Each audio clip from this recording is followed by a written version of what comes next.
మహాత్మా జ్యోతిబా పూలే వర్ధంతి సందర్భంగా భారతీయ రాష్ట్ర సమితి పక్షాన వినమ్రంగా వారికి నివాళులర్పిస్తూ పీడిత తాడిత ప్రజల కోసం, అణగారిన వర్గాల కోసం, అసమానతలకు వ్యతిరేకంగా ఒక వీరోచితమైనటువంటి పోరాటం చేసినటువంటి జ్యోతిబా పూలే ఆశయాల్ని ఇలా ముందుకు తీసుకుపోవలసినటువంటి గురుతరమైనటువంటి బాధ్యత ఇలా సమాజం మీద ఉందనేటువంటి విషయాన్ని మేము మనవి చేస్తూ ఉన్నాం.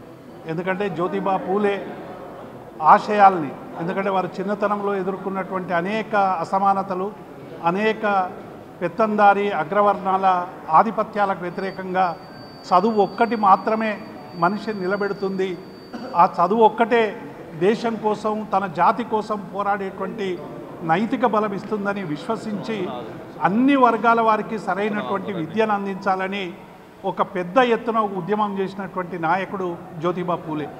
జ్యోతిబా పూలే ఆశయాల్ని రాజ్యాంగంలో పొందుపరుచుకున్నప్పటికి కూడా ఈరోజు ఆ రాజ్యాంగం అపహాస్యం చేసే విధంగా రెండు పార్టీలు, అటు భారతీయ జనతా పార్టీ, ఇటు కాంగ్రెస్ పార్టీ రెండు కూడా అపహాస్యం చేస్తూ ఉన్నాయి.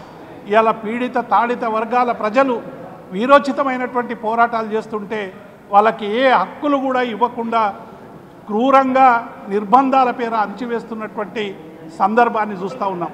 అందుకే గత 10 ఏళ్ల కేసీఆర్ పాలనలో విద్య అందరికీ అందించాలని అటు గురుకులాలైనా, బీసీలకు సంబంధించినటువంటి హాస్టళ్ళైనా, అనేక డిగ్రీ కళాశాలలైనా, విద్యాలయాలైనా స్థాపించి ఈ సమాజంలో అట్టడుగు వర్గాలకు విద్యను అందించాలని కేసీఆర్ గారు తీసుకున్నటువంటి నిర్ణయం వల్ల ఇవాళ తెలంగాణలో అన్ని వర్గాలకు విద్యను అందించేటువంటి ఒక బృహత్తరమైనటువంటి అవకాశం టీఆర్ఎస్ పార్టీ, బీఆర్ఎస్ పార్టీ నాయకత్వంలో జరిగిందనేటువంటి విషయాన్ని మేము గుర్తు చేస్తూ ఉన్నాం. కానీ ఇవాళ బీసీలకు హక్కుల పేరిట, కామారెడ్డి డిక్లరేషన్ పేరిట ఇవాళ బీసీలకు 42% ఇస్తామని మోసం చేసినటువంటి, దగా చేసినటువంటి కాంగ్రెస్ పార్టీ ఇవాళ బీసీలకు కేవలం 17% మాత్రమే ఇచ్చి ఇవాళ దులుపుకునేటువంటి ప్రయత్నం చేస్తూ ఉన్నది. అందుకే ఈ వర్ధంతి సందర్భంగా బీసీలను మోసం చేస్తున్నటువంటి పార్టీలకు తగిన గుణపాఠం చెప్పాలని ఇవాళ బీఆర్ఎస్ పార్టీ పక్షాన మేము అందరి ప్రజలకు కూడా పేరు పేరున విజ్ఞప్తి చేస్తూ వారి ఘనమైనటువంటి నివాళులు అర్పిస్తూ ఉన్నాం. జ్యోతిబా పూలే అమర హై, అమర హై.